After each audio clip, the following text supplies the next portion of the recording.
Hello again, and it's time for another project. Today we're going to route out this beer garden sign plaque on some decking wood that we've had left over. So we've given it a quick sanding over just to smooth it down a little bit. We've got on our template, as always for me, we stuck it down with some painter's tape. We've placed our carbon paper underneath, and we've literally drawn around this with a pen or a pencil.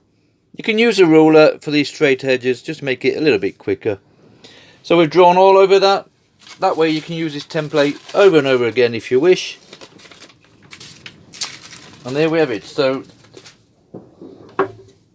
there's our template for today. All nicely done out. We're going to do what they call outset lettering, which basically means we're going to route out the outside of the letters. If it's inset lettering, you'd route out on the inside of the letters. And the idea is to go all the way around these letters and right up to a little border we've got drawn in there. You might just about see it. And we'll route all this backing off, and that should leave us a nice frame all the way around. And then we'll put a white paint in the background and maybe some black lettering. We'll get to that stage when we get to it. Now for routing out purposes, I like to use these CNC bits. They come in different degrees. You can see from that one, these are 30s and 20s. So we're going to use a 30-degree bit today. They have a small shaft on, a Dremel size shaft of 3.175mm, like so. So that will fit in a Dremel, no problem, if you're wanting to use the attachment router bit. But for us, because we have a 1/4-inch shaft router, we need what they call a collet adapter. And that's just a little tube like that with some splits in.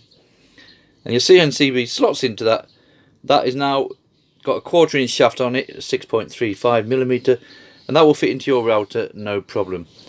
We'll set a nice depth that we need and literally go around all these lines. It's a slow process, but hopefully the effect will be worth it when it's done. When we've gone around all the lines with that, I'll pop on one of these mill end bits. Got the same size shaft on, and we'll use those to clear out in these tighter areas and remove all the background, just so those letters stand up nicely. Like I said, it fits the same collet like so. And you'll set it to the same depth on our little depth marker, if I can find it. Over here. So we set a nice depth that we want. And when we come to do the CNC bit, we'll set it to that depth. And we'll do the end milling bits and we'll set it to the same depth. And hopefully remove it. If it's too slow a process, there is bigger bits. We have some nice straight flush pieces here with double bladed on. We can put that on to remove all the bigger section, and a smaller one there just with a single blade on, maybe just get to these tighter areas.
Okay, you can see from that I've gone all the way around with those CNC bits.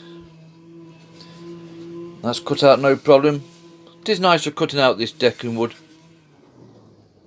Now the lines for the framework, I literally just done that freehand. Now it's not perfect at this moment in time. I think there was a knot down there that caught me out. But we'll straighten that up once we get the end milling bits on. I don't want it looking like it's been done on a CNC machine. I don't want it to be perfect. It's an old beer garden plaque at the end of the day. But just another little tip. Now if you're doing long straight edges like this and you just don't feel confident enough to do it, most routers, like mine for instance, the old Black & Decker, it does come in one of these micro adapters, I believe. Excuse me. And that would actually just slot into your machine like so underneath there. And that runs alongside. And you can set it to any line you want and basically do a nice straight line like that. If you don't have one of those, the next best option is just to clamp basically a piece of wood to your bit. So you will set your router up in this corner here to where you know you want the line to be. Like so. I'm going to try and balance that there with one hand. Get a nice straight piece of board. As long as you know it's got a nice straight edge on it. And you can put that on there like so. Get a couple of clamps on. I'm just going to come over here again. I do apologise. And then set your router bit to the other end where you know it wants to be. And basically, where are we? Just there. Put your clamp in on that side as well. Now you've got a nice straight edge. You can see from that. And you can literally just put your router in there and just follow that edge all along like that. And it should get you somewhere near. If you're doing long. Like I just said, I just did mine freehand. And it's not perfect, but that does to me. Okay, let's pop on our end milling bits. We'll set it to exactly the same depth as one of these we've already took out. And basically start clearing out all the background. And we'll see what we've got.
Okay, you can see from that we've gone round with the mill end bits. I've just used the one size to do it all in the end, so quite happy with that one.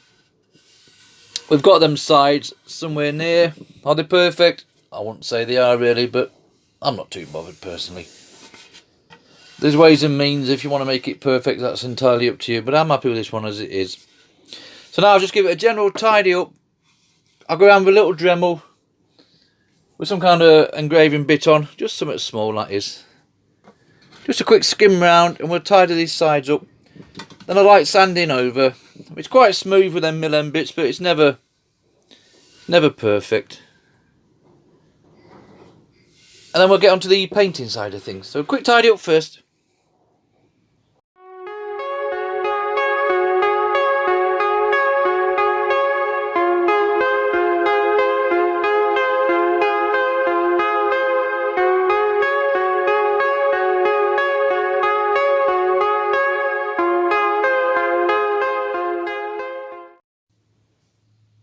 Right, that's enough sanding down for me.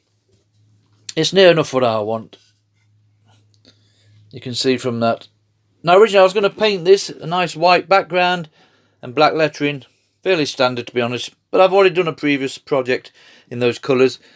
So I'm going to try and leave all this background, just bare wood. We will put some boiled linseed oil on, just to darken it down a bit. And then for the lettering and even the framework itself, I'm going to go for some mahogany varnish. Now there's just enough left in this tin, I hope. And I'm only using it because I don't want it to go off and get thrown away. It might work, it might look really nice, it might just look a total mess. But that's the way it goes. You don't try these things out, you don't know. So for now, we're just going to do all the background with our boiled linseed oil. And hopefully it'll darken that down. And just let the grains of the wood come through. We can literally just throw it around there like so. You can see how that's coming on like that. Okay, so I'll continue with this. Do all the background. Let it dry. And then I'll put on the mahogany. And we'll see what we've got. Okay then, this little project is finished. Now I gave it 2 or 3 coats of our dark mahogany varnish. That's just for the lettering and the framework. That went on fine. Basically just put it on like you would paint on paint. Well, I did anyway. And then just to finish it all off, I sprayed the clear over everything. The varnish, the lot. Just to give this bit of wood protection at the back. And that's it. Now I do like the grain on this decking wood. I'm quite happy with the grainage on that. That's nice. There is a couple of airline cracks in it. Just about to see. But I think that adds to the plaque itself. Just a scrap piece of decking wood, remember. So nothing too fancy. We've left the back on even. And that's it. It's got a nice shine to it. A nice finish. And this little sign plaque is finished. So there we have it. Bear garden on decking wood. 5 inches by 32 inches. Router project. Thank you very much for watching.